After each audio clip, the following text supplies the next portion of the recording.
Chers amis, cette matinale Talk 5 continue. Merci d'être si nombreux comme tous les matins. N'hésitez pas à partager, à liker, bien entendu, vous le savez, et à nous faire des dons pour que la matinale puisse entamer une saison 2. Et ce matin, mon nouvel invité, Olivier Piacentini. Bonjour Olivier, comment vas-tu ? Bonjour Nicolas, très heureux d'être avec toi ce matin et avec les auditeurs de Toxin. Alors c'est la première fois que je passe sur cette antenne et je suis ravi de rencontrer ce public. Eh ben, tu fais partie de très nombreux invités qui viennent, hein. Des invités toujours triés sur le volet, vous le savez, sur Toxin. On se décarcasse pour trouver des paroles, des voix discordantes et qui nous éclairent tous les matins, du lundi au vendredi, sur des sujets très intéressants. Et Olivier, ce matin, c'est un livre que je t'ai appelé pour t'inviter pour parler. Alors, de ce livre que tu as sorti, il y a un certain. Il n'est pas récent, hein, il a quelques années, mais sur le mirage mondialiste, comment l'oligarchie manipule l'opinion, hein, aux éditions Machalel. Ce qui m'intéresse, Olivier, ce matin, c'est que je t'ai appelé pour que on fasse peut-être le lien entre la chute de la Macronie, littéralement, la chute de la Macronie, la chute de Macron, et finalement, c'est le mirage mondialiste que Macron, tout de même, depuis 2017, a écrit un bouquin là-dessus, finalement, a incarné. Alors, est-ce que déjà, la dissolution par Macron, pour toi, c'est un coup de folie ou un coup de sang, ou ça a été prémédité, pensé, anticipé ou pas ? Moi j'ai eu l'impression, pour être clair, je vais être même un peu vulgaire, que c'était un peu un caca nerveux de Monsieur Macron le soir, qui n'avait pas du tout anticipé ou envisagé une claque aussi importante, bien que tous les sondages donnaient la tendance. Hein. Il n'y a eu aucune surprise, il n'y a eu aucun chamboulement par rapport aux tendances qui étaient dégagées il y a 15 jours. Mais j'ai senti dans l'expression de son visage et dans sa tonalité quelque chose de crépusculaire, quelque chose de sépulcral. On voyait vraiment qu'il avait accusé le coup et qu'il avait pris une gifle monumentale et qu'il pensait jusqu'au dernier moment pouvoir l'éviter. Et donc, je pense que, je vais vous dire très clairement, hein, le connaissant, parce que bon, j'ai fait un livre sur lui, j'ai un peu enquêté, je connais un petit peu sa personnalité, je pense qu'il s'est dit, les Français m'ont sanctionné, les Français m'ont houspillé, les Français m'aiment pas, je vais leur envoyer la monnaie de la pièce et je vais les mettre dans le chaos et à assumer immédiatement et dans les pires conditions les responsabilités de leur choix. Mais en plus, on le lit là, on le lit, les élections, c'est donc le 30 juin, hein, c'est dans un peu plus d'une semaine. Aujourd'hui, on continue à lire dans la presse que Macron, alors il pense pas gagner, mais concrètement, il engueule, il houspille ses ministres et ses soutiens en disant, enfin, ce qui lui reste de soutien, parce qu'il y en a de moins en moins, en disant qu'à un moment donné, il faut continuer à se battre, sinon ça sert à rien. Il vit dans un monde qui est totalement déconnecté, Macron. Il se rend pas compte dans quel état est le pays, hein. Mais oui. Mais vous savez, Macron est quelqu'un qui pense que dans la mesure où il est toujours le premier, vous voyez, le premier de la classe, le premier de ci, le premier de là, il a tous les droits. Finalement, c'est toujours lui qui doit en remontrer à tout le monde. Bon, depuis qu'il est... Excuse-moi.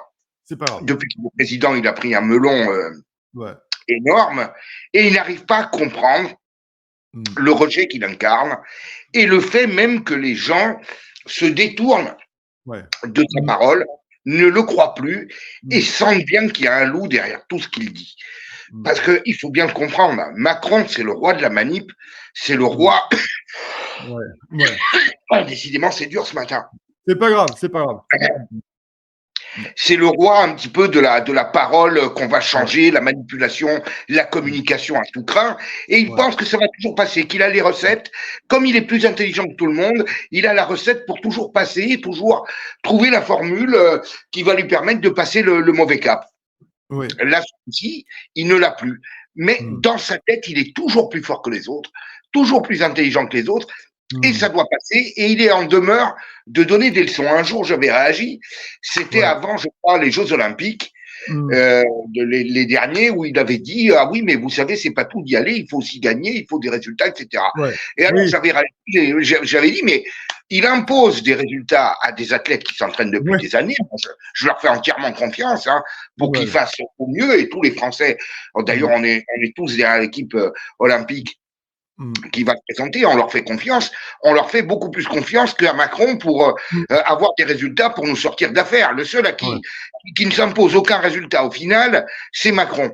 Lui s'arroge le droit de nous obliger à suivre sa parole et à ne pas regarder ses résultats. C'est quand même extraordinaire. C'est quand même extraordinaire. En fait, Ouais, c'est le...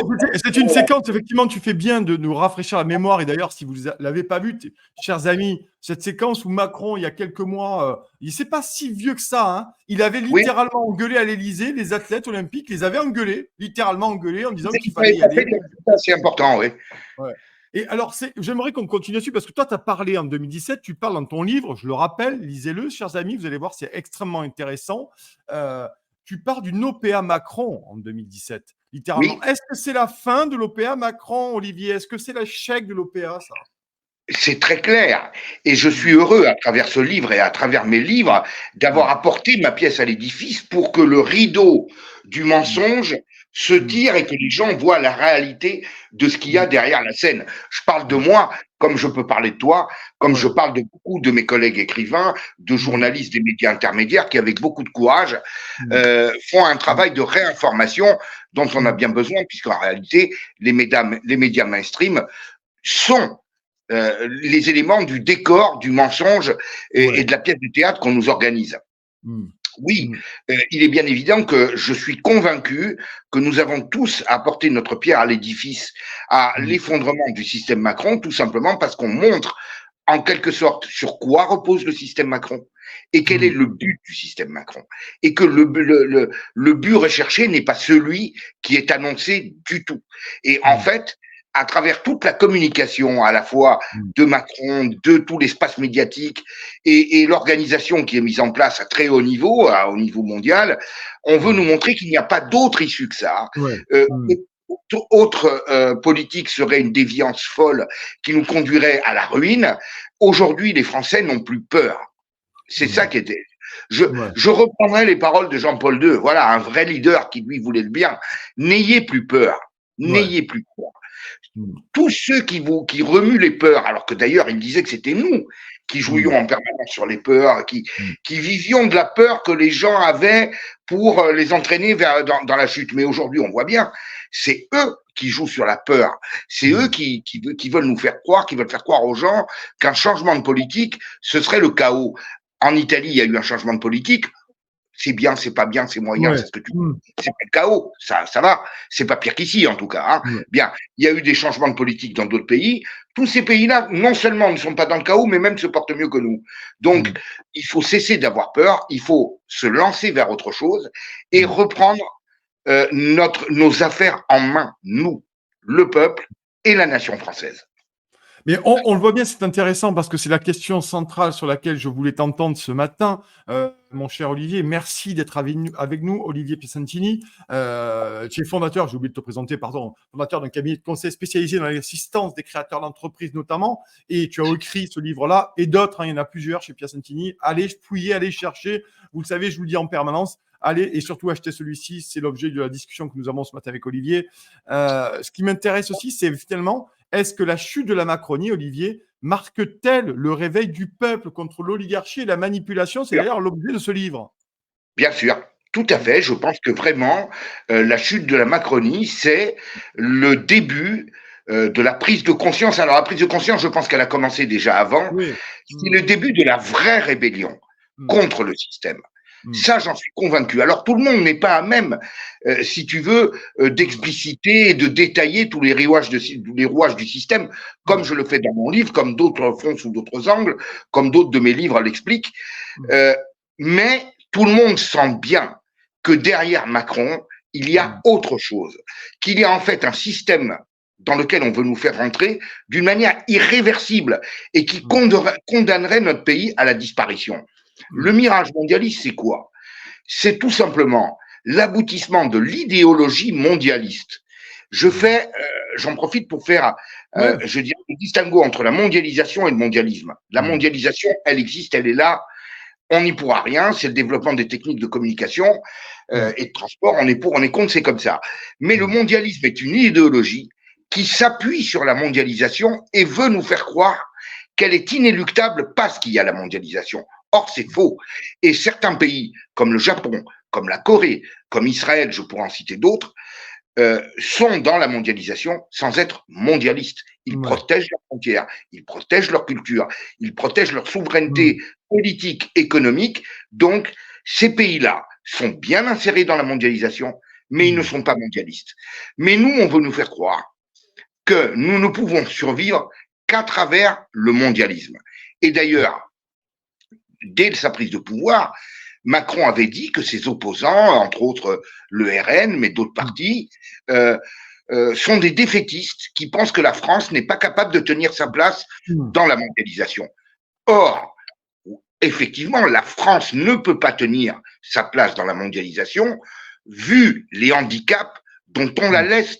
Ce n'est pas les Français qui sont pas capables, c'est pas les Français qui sont tout d'un coup devenus des nuls, alors que depuis 1000 ans, c'est l'une des plus grandes nations du monde. C'est simplement que dans cette mondialisation, on la laisse de tous les handicaps possibles et imaginables pour que la nation s'effondre et rentre dans le moule du gouvernement mondial qui est l'aboutissement de la politique à laquelle Macron veut nous faire souscrire. Et la preuve de ce que je dis, vous la voyez, aujourd'hui, Mario Draghi affiche ouvertement l'ambition de créer un État fédéral qui supplanterait et ferait disparaître les États-nations. C'est dit ouvertement. Donc, je n'ai rien inventé, je n'ai fait qu'anticiper sur un programme que l'oligarchie ne cesse d'accélérer parce qu'elle sent qu'aujourd'hui, elle risque d'être prise de vitesse par la rébellion des peuples. Et donc, il y a une volonté d'imposer ce programme qui, encore une fois, est la disparition des nations et de la souveraineté des nations occidentales, souveraineté politique, économique, pour nous faire entrer dans un système mondialiste dans lequel nous serions les grands perdants. Est-ce que ce chaos politique que nous vivons aujourd'hui, on le rappelle, après la dissolution du 9 juin, le premier tour le 30 juin, le 7 juillet, on voit que ça commence à claquer les miquettes. Est-ce que ce chaos politique pourrait, à un moment donné, désincarcérer un tant soit peu la France de ce fameux gouvernement mondial? D'ailleurs, on voit l'Union européenne, Ursula von der Leyen, on voit le G7, on voit Davos. Finalement, est-ce qu'on pourrait faire un pas en retrait Il est bien évident que tout le monde se mobilise pour nous empêcher de nous révolter. Ça, c'est clair. La France est un pays clé, et c'était un pays qui était à l'avant-poste d'ailleurs dans ce processus mondialiste à cause de gens comme Macron et à cause aussi, je vais le dire, d'une partie de la culture française qui est très appuyée sur les droits de l'homme, qui fait que nous sommes un pays particulier qui, à la différence par exemple de l'Italie, de la Pologne, de certains autres pays, a plus de mal à revendiquer, je dirais, son nationalisme, son patriotisme, parce que les droits de l'homme imprègnent beaucoup nos esprits. Alors moi, je ne suis pas contre les droits de l'homme, hein, c'est pas ça que je veux dire. Je veux dire que des droits de l'homme, il y a aussi les droits des Français à défendre leur peuple, leur nation, parce que pour moi, il y a des droits de l'homme et puis il y a les droits des peuples également. Et donc, je considère que les deux vont de pair pour une nation qui soit à la fois libre, indépendante et souveraine. Donc, je pense que la chute de leur enfant chéri Macron, qui a été propulsé sur l'avant-scène pour appliquer le programme mondialiste, et la rébellion du peuple français face à ce programme, est pour eux une catastrophe. Et donc, tout va être fait pour vraiment nous faire baisser la tête et nous faire rendre gorge. Entre autres, je pense que les marchés financiers et je pense que la Banque centrale européenne, le FMI, vont tout faire pour nous sanctionner à la main d'un cartade, pour essayer justement de nous enlever le peu de liberté que Macron nous a laissé pour nous en sortir. Moi, j'ai personnellement quelques solutions dans ce cas extrême. C'est des solutions qui sont difficiles. Évidemment, tout ne va pas être rose et pavé de bonnes intentions. C'est la matière. Je le dis pour nos téléspectateurs et tu vas me donner tes solutions, cher Olivier. Merci d'être là ce matin. Nous recevrons tout à l'heure dans le grand entretien Marc Toiti. Vous allez voir, lui aussi, il a des solutions. Marc Toiti, économiste. Mais Olivier, c'est à toi. Et là, j'ai bien envie effectivement de connaître tes pistes, toi, même difficiles. On a besoin de les entendre. Voilà. Écoute, moi, je vais te dire, j'ai une voix qui est peut-être un peu parfois discordante, même par rapport à tous les souverainistes, parce que je considère qu'effectivement l'Union européenne et notre insertion dans le mondialisme sont des freins à notre souveraineté. Mais il n'y a pas que ça. Un pays qui est surendetté, un pays qui est en déficit permanent, est un pays qui n'est plus souverain. Et d'ailleurs, le président Giscard d'Estaing, dans son livre Mémoire, Le pouvoir et la vie, avait raconté que tous les ans, il présentait le budget au général de Gaulle à l'époque où il était ministre des Finances, et que De Gaulle lui disait Giscard, moi je signe s'il y a zéro déficit. il disait, Monsieur le Président, il n'y a pas de déficit. Parce que Ouais. j'ai pas envie que quelqu'un vienne taper à la porte de la France et m'obliger à faire ce que j'ai pas envie de faire. Voilà. Ouais. Donc, Mm. le général de Gaulle, lui, était vraiment le défenseur de la Ouais. liberté de France et du Mm. déficit, il n'en voulait pas. Ouais. Si on se laisse en permanence entraîner dans des déficits, parce qu'il faut ci, parce qu'il faut ça, et tant de ci, et tant de ça, et compagnie, nous ne serons jamais souverains. Les Mm. nations surendettées sont les marionnettes de leurs créanciers. Voilà. Mm. Napoléon disait tout. D'ailleurs, la main qui donne est toujours plus puissante que celle qui reçoit, en Ouais. parlant Mm. justement de l'endettement des États. Donc, il va falloir Mm. qu'on sorte de ce cercle de déficit infernal, qu'on se remette à l'équilibre. Soit on le fait dans des temps acceptables avec Mm. l'acquiescement et en présentant un plan cohérent des grandes institutions financières, des marchés, de nos créanciers, soit il y a véritablement une volonté de sabotage que je ne minimise pas, c'est une hypothèse que je ne Ouais. minimise pas. Ouais. À ce Ouais. moment-là, il faut se remettre à zéro tout de suite ou le plus vite Mm. possible. Et à ce moment-là, on sera en mesure de dire, mais si vous ne nous suivez pas, on ne paye pas la dette. Et on n'a Mm. pas besoin de vous parce qu'on n'a plus besoin de s'endetter. On n'est plus Ouais. vos esclaves. On n'est Mm. plus les drogués qui ont besoin de leur cam tous les jours. Ouais. Voilà. Ouais. Ouais, ouais. C'est intéressant, mais est-ce qu'il y a cette question aussi, moi, qui me taraude? Je continue à penser que Macron, et peut-être que tu ne partages pas mon analyse, et ça sera encore mieux d'ailleurs. Est-ce que Macron n'a-t-il pas vidé la caisse, cramé la caisse pour nous enchaîner au marché Mais bien délibérément? sûr. Ah, Voilà. mais complètement. Voilà. Mais je Donc, suis totalement d'accord avec toi. Moi, j'ai participé à un colloque de mm, l'association IDNF où faisait partie Philippe Murer, ouais, Philippot, mm, Asselineau.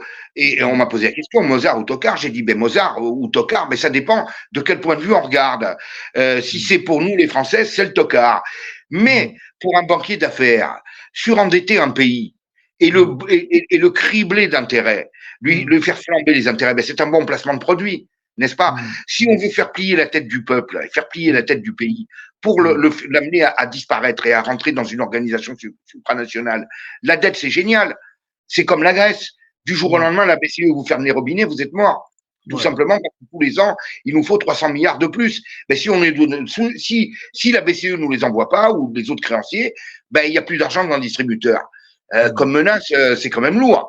Donc, ouais, si on veut éviter ça, il faut se remettre à quelque chose de sérieux, à quelque chose de solide, c'est-à-dire un pays qui n'est plus en déficit constant à ces mm, niveaux-là. Et d'autres y arrivent. L'Allemagne, en situation quand même économique plus difficile qu'il y a quelques années, n'a qu'un seul pourcent de déficit par rapport à mm, son budget. Nous, on est à 5,5. Bon, mm, ben, par rapport au PIB, je veux dire, 1% par rapport au PIB. Nous, on est à 5,5. Donc, on peut y arriver.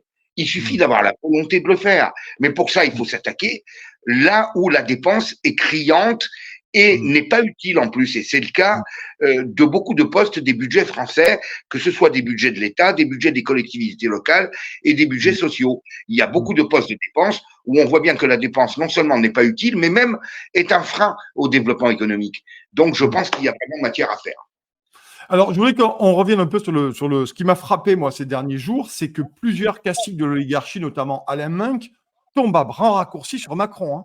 Là, ils sont en train de le fusiller verbalement, on s'entend bien, mais bon, les chroniqueurs comme Apathy, comme d'autres, mais Alain Minc, franchement, il est furax contre Macron, hein. Même Alain Minc, Attali le aussi, clou du j'ai nourri. entendu. Même Attali en dit du mal Ouais, aujourd'hui. Mais ouais. alors là, figure-toi, ça fait un petit moment, j'en ai parlé dans d'autres émissions, que je sens qu'il commence à y avoir des frictions, que Mm, je sens que Macron commence à être lâché par mm, ses commanditaires. Parce qu'à la main, c'est très ouais, clair. C'est un cabinet de conseil de très haut de gamme qui ne travaille que pour le CAC 40. En réalité, c'est un peu le syndicat du CAC 40 qui est envoyé et qui mm, a promu Macron là où il se trouve. ouais, Donc, moi, je sens bien que Macron n'est plus en cours et de moins en moins en cours. Pourquoi? Ben parce mm, qu'il n'a pas réussi à imposer son programme dans la douceur, dans la discrétion. Comme je mm, le dis souvent, aujourd'hui, les chefs de gouvernement que vous voyez, ce sont mm, les VRP de l'oligarchie et de l'Union mm, européenne pour nous faire avaler la pilule. mm, Bien. Alors, est-ce qu'ils nous mm, la font avaler tranquillement, doucement, gentiment? Ça se passe mm. bien ou pas?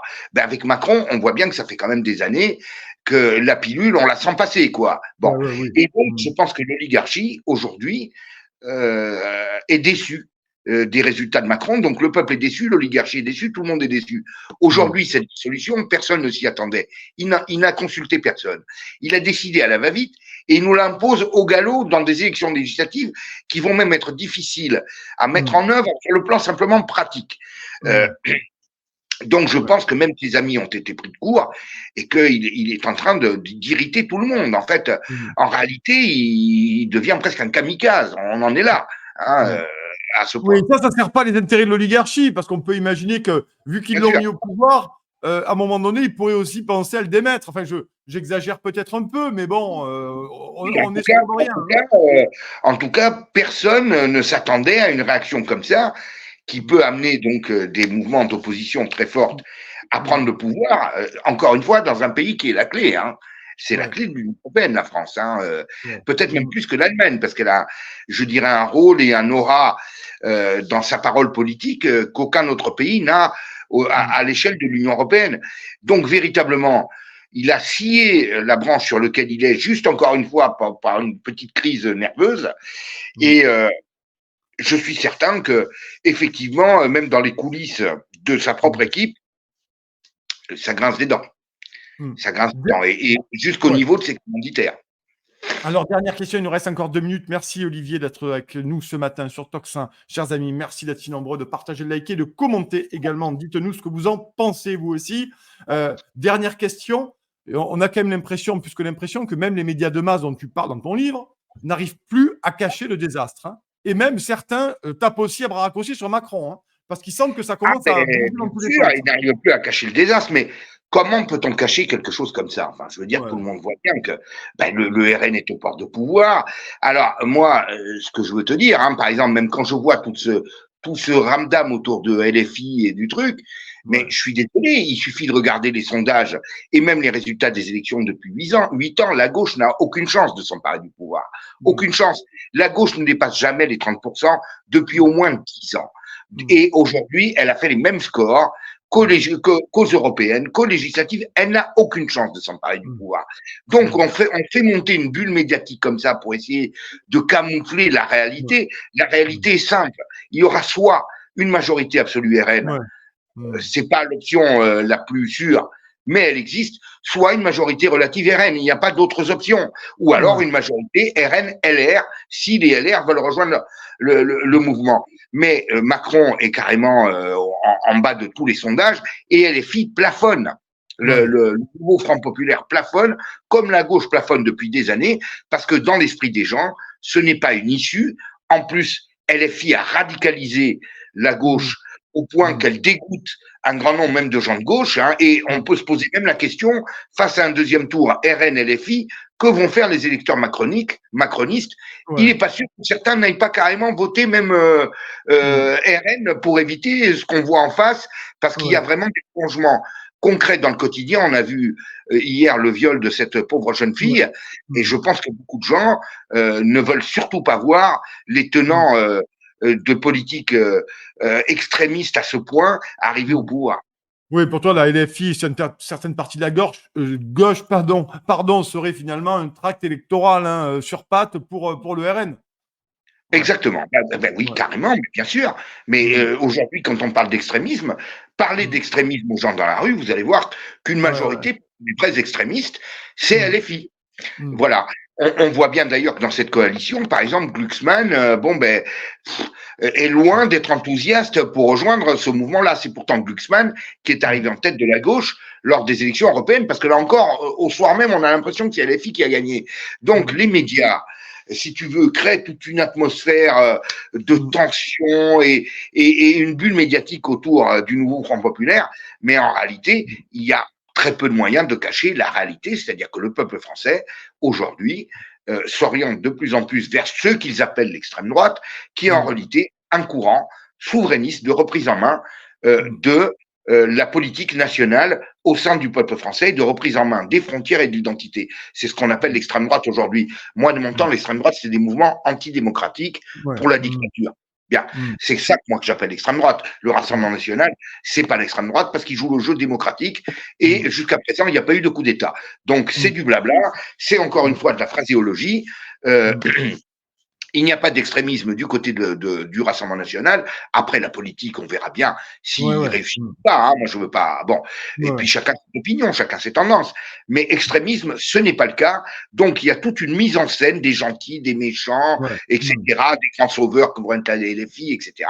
Mais en réalité, le peuple français comprend bien ce qui se passe de plus en plus et n'a plus peur de voter pour le Rassemblement national.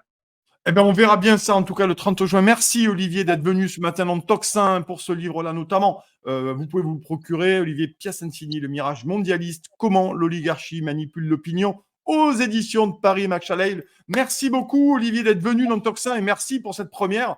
On te réinvitera, bien entendu, pour avoir ton analyse toujours éclairante. Merci beaucoup, Olivier. Maintenant, on passe au... Merci à tous. Bonne journée à vous tous.